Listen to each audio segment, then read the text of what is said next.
Buenos días, comenzamos de nuevo la escuela bíblica como hemos estado tantos meses estudiando juntos la palabra. Comenzamos esta nueva etapa, vamos a probar unos meses y vamos a ver cómo se van desarrollando los acontecimientos, pero mientras tanto vemos la necesidad de abrir la palabra y estudiarla juntos. Así que durante todos estos próximos meses, cada domingo vais a recibir una clase sobre el libro de Hebreos, que es el libro que vamos a estar estudiando este año. Un libro apasionante, un poquito complicado, pero juntos vamos a resolver algunas de las dudas. Así que te invito a que vayas leyendo el libro, que vayas poniéndote al día un poquito de cuáles son los temas principales que vas a poder encontrar allí, porque es un libro muy práctico, donde vamos a encontrar respuestas y mensajes singulares que nos van a ayudar para nosotros en el día de hoy. El libro de Hebreos es un libro donde presenta de una manera brillante a Cristo. La cristología de Hebreos es absolutamente demoledora. Presenta a Cristo como el único acceso a Dios, esa obra salvífica que brilla a lo largo de cada uno de los capítulos. Es una joya cristocéntrica, así que vamos a ver mucho a Cristo en esta epístola, pero también vamos a encontrar allí pues algunas de las necesidades del hombre de esa época, pero también del día de hoy. La necesidad de ser amado, la necesidad de ser acompañado, comprendido en el dolor frente a ese Dios personal y cercano que está a nuestro lado. Presenta a Jesucristo como esa máxima expresión de un Dios que sufre con nosotros. Así que, ¿qué te parece? Fantástico. Creo que vamos a poder disfrutar mucho de lo que significa este libro para nuestros días. Vamos a ver algunas enseñanzas, algunas introducciones que nos van a ayudar a poner un poquito de fondo a los capítulos que vamos a hacer. El próximo día empezaremos con el capítulo 1, pero hoy necesitamos dar una vista de pájaro sobre algunas cosas interesantes de lo que significa el libro de Hebreos. ¿Por qué se escribió el libro de Hebreos? ¿Cuál fue el propósito? Sabes que cada carta tenía una razón de ser. ¿Cuál fue el propósito? Creo que para saber el propósito tenemos que acercarnos un poquito a los lectores a quienes fue dirigido. Os invito a que abráis Hebreos capítulo 10 y los versículos del 32 al 34. Mira lo que dice la palabra sobre estos receptores. Traed a la memoria los días pasados en los cuales, después de haber sido iluminados, sostuvisteis gran combate de padecimientos. Por una parte, ciertamente con vituperios y tribulaciones, fuisteis hecho espectáculo. Y por otra, llegasteis a ser compañeros de los que estaban en una situación semejante, porque de los presos también os compadecisteis, y el despojo de vuestros bienes sufristeis con gozo, sabiendo que tenéis en vosotros una mejor y perdurable herencia en los cielos. Estos receptores habían confesado el nombre de Jesucristo, habían creído en él y a causa de ello habían sido víctimas de una persecución feroz. Les habían quitado los bienes, les habían encarcelado, en fin, unas situaciones difíciles. Y estos creyentes, sin importar ahora mismo cuáles fueran, habían comenzado a enfrentar esas tentaciones y lo habían hecho con mucho gozo. Pero con el paso del tiempo, estos creyentes se estaban volviendo un poquito perezosos. Mira capítulo 6 y versículo 12. A fin de que no os hagáis perezosos, sino imitadores de aquellos que por la fe y la paciencia heredan las promesas. Habían empezado a perder el ánimo, a sentir cansancio hasta desmayar. Eso lo encuentras en el capítulo 12 y el versículo 3. Ves tomando nota de las citas que te digo y después con tranquilidad las vas repasando. Su entusiasmo, su celo inicial empezó a enfriarse. No habían madurado en la fe y algunos se habían dejado incluso de reunir. Quizás si les hubiésemos preguntado, oye, ¿por qué? ¿Por qué estás haciendo esto? ¿Por qué dejas de reunirte? Hubieran dicho, ay, bueno, yo puedo seguir creyendo, quedándome en mi casa, no pasa nada. Pero esto era un síntoma muy sospechoso. ¿Por qué dejaban de asistir? ¿Qué indicaba eso de su fe? Pues es evidente que el autor de la epístola de Hebreos ve esto como un síntoma y un peligro muy grave. ¿Verdad que parece que está hablando a nuestros días, donde ahora mismo por las diversas circunstancias hay algunos hermanos que están muy relajados sin querer volver a congregarse, guardando todas las medidas de seguridad? Ah, no pasa nada, yo sigo teniendo mi fe en casa. Ah, no pasa nada, yo veo programas por internet. Ah, no pasa nada, yo veo el culto de tal y el culto de cual y eso me tiene por satisfecho, sin entender que a veces el enemigo puede traer allí algunas cosas que después nos pasarán factura. Esta carta está llena de exhortaciones a que se mantengan sin fluctuar, sin moverse, la fe. Esa profesión de fe que ellos habían dado al principio. Lo encuentras capítulo 4, versículo 14. No solo su fervor, no solo su aparente piedad, sino esa profesión de fe tenía que verse reflejada en su manera de comportarse. Se habían opuesto a sus propios líderes. Muchos de ellos estaban a punto de abandonar su fe completamente. Hebreos 3:12, 10:26. Y a medida que se medita sobre esta condición espiritual de estos receptores, se puede decir que estos creyentes que habían llegado alguna vez a ser personas muy activas en la iglesia, fue escrita en un momento difícil de su fe. Parece que está escribiendo para nosotros en nuestros días, ¿verdad que sí? Por eso te he dicho que esta epístola es muy actual. Bueno, esta carta tiene 4 propósitos principales. 4. Primero, se escribe para recordar a estos cristianos que la salvación y la vida eterna vienen únicamente por medio de Cristo y nadie más. No hay más respuesta a esto.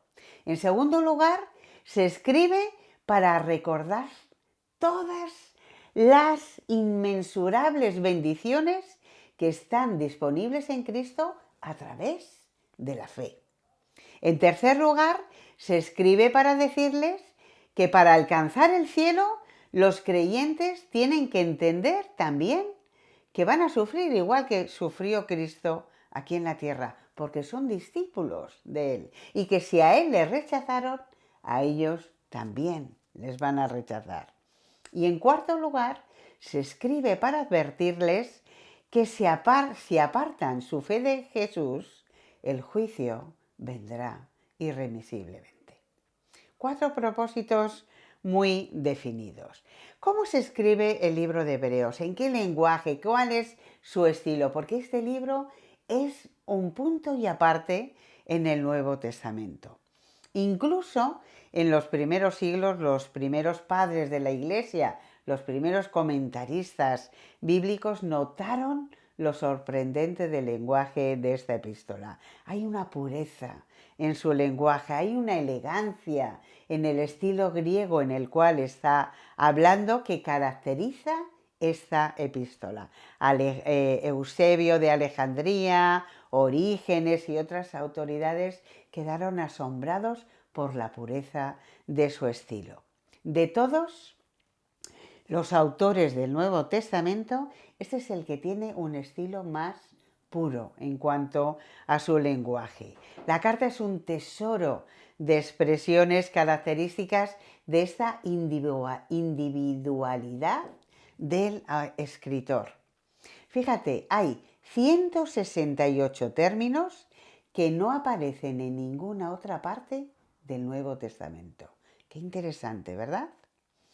Pero entre ellos hay 10 palabras que no se encuentran ni en el griego clásico y 40 palabras que no se encuentran ni en la Septuaginta, en la versión de los 70. O sea, estamos hablando de un hombre con una capacidad de lenguaje y una capacidad del conocimiento del idioma tremendo, precioso. Una, una capacidad para hacer palabras compuestas que no encuentras en ninguno de los otros escritos del Nuevo Testamento. En esas particularidades que tiene la carta, pues tenemos que ver algunas cosas interesantes. Sabéis que y lo veremos ahora un poquito más tarde, esta carta en un principio se le dio la autoría al apóstol Pablo, ¿vale? Pero es interesante que la carta comienza sin esa acostumbrada manera o saludos. Escribimos a los santos de tal que se encuentran de tal, gracia y paz de nuestro Señor Jesucristo. Todo eso como cuando nosotros empezábamos una carta. Querido fulanito, espero que a la llegada de la misma te encuentres bien. Los que sois más antiguos sabéis de lo que estoy hablando, ¿verdad?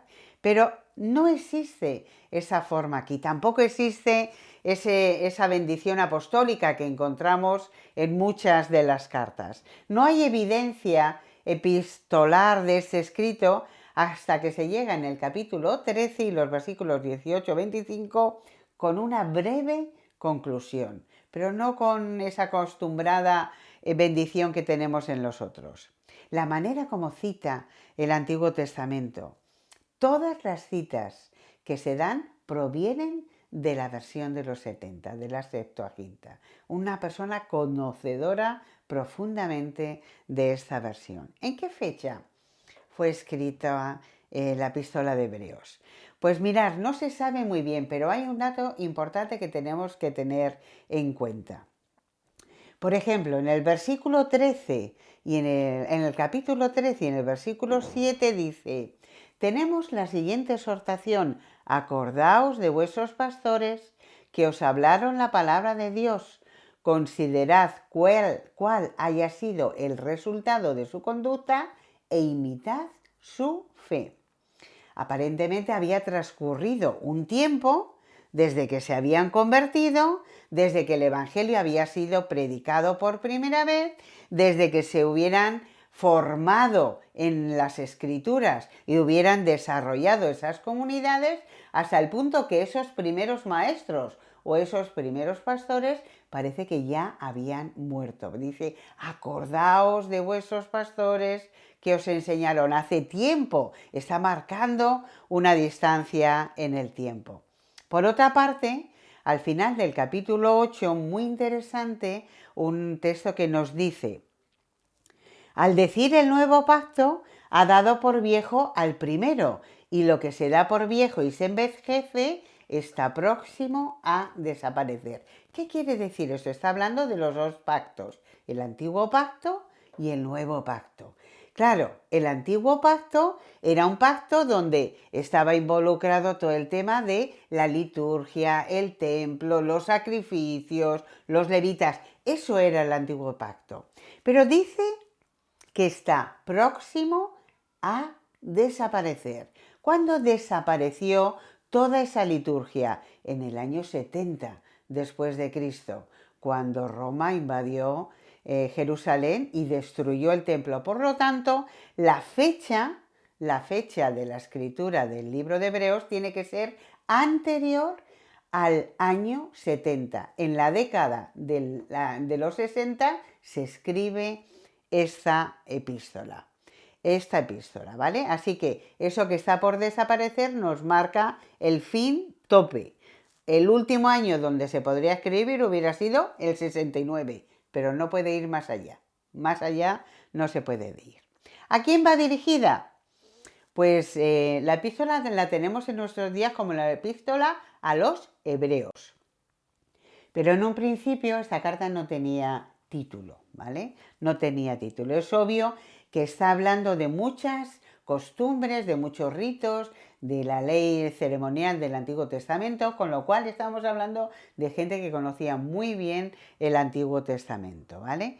Gente judía que se había convertido al Señor y que era conocedora de todos de todos estos hechos. Así que presuponemos una comunidad en tanto que podemos leer todas estas escenas donde se supone que tiene que haber un conocimiento previo, que eran personas conversas del judaísmo al cristianismo. Bien, en medio de todas estas persecuciones ellos habían perseverado, como hemos dicho, en la fe, y estaba situada en una zona donde el autor esperaba ir pronto. Capítulo 13, versículos 19 y 23. La mayoría de los comentaristas y estudiosos, sin determinar muy bien el lugar exacto, pero sí hablan de Italia. Una carta dirigida a alguna de las iglesias que estaba en Italia, ¿vale? Pero era una iglesia definida, no era una carta genérica, ¿vale? Sino una carta, una iglesia definida que iba a ser visitada en breve por el autor de la epístola. En cuanto al autor, pues ya hemos dicho, durante los primeros siglos en Oriente se consideró de forma unánime que Pablo era el autor de la misma. Si tienes a Eusebio, a Clemente, a Panteno, que en sus escritos lo menciona, pero posteriormente Orígenes y demás empieza a cuestionar algunas cosas y empieza a mencionar una posibilidad de que haya sido Lucas el autor de la misma, que Pablo haya dado indicaciones, pero que Lucas haya traducido la epístola al griego, porque él era un gran conocedor también del idioma. De hecho, esta epístola en el canon munatorio, que es uno de los primeros, no se encuentra. Y Cipriano, allá por el siglo III, estaba hablando de que Pablo había escrito solo 7 cartas, ¿vale? Tertuliano posteriormente indica a Bernabé como el posible autor, y no es hasta el sínodo del año 382 donde el Papa Dámaso enumera, mira qué curioso, la Epistolae Pauli número 14, la epístola de Pablo número 14, donde incluye a la epístola de Hebreos. Interesante todo esto, pero sin embargo cuando transcurre el tiempo llegamos a la Reforma y Erasmo en el año 1529 plantea dudas realmente acerca de la autoría de Pablo, por el contraste lingüístico, el contraste de estilo, el contraste de comunicarse con la Iglesia que tiene con las otras cartas. Lutero y todos los reformadores seguirán esta misma línea de autoría, de duda de autoría del apóstol Pablo. La Iglesia Católica pues afirma esta autoría de una manera categórica, pero realmente en los últimos avances que ha habido de los teólogos que han profundizado, lingüistas que han profundizado en este tema, ven realmente serias dificultades de que Pablo fuera el autor de las mismas. Se está barajando también otras posibilidades como Apolo, que era una persona docta en las escrituras y un gran orador, y últimamente aún incluso se está hablando de Priscila y de Aquila, ¿vale? Como personas que se dan la posibilidad de que fueran autores. La verdad es que no lo sabemos. Esa es la verdad. Solamente Dios y los autores que recibieron, los receptores que recibieron esta carta, saben quiénes estaba escribiendo. Pero no importa, porque nosotros, aunque no sepamos quién lo escribió en papel, sí sabemos quién es el autor, el Espíritu Santo. Entonces nosotros vamos avanzando y vamos a ir trabajando con el tema, ¿vale? ¿Cuál es la importancia de Hebreos en el Nuevo Testamento para nosotros? Se encuentra en su contenido teológico. Hay mucha teología en el libro de Hebreos, muchísima. Por encima de todo vamos a ver esa deidad de Jesús, esa deidad, ese sacerdocio celestial de nuestro Señor, ese poder expiatorio que tiene la muerte de Cristo. Esta epístola abunda en la seguridad del creyente, en la fe, en la salvación, por débil que sea, por difícil que sea la situación. Hay una pregunta poderosa que el autor repite una y otra vez. ¿De verdad crees?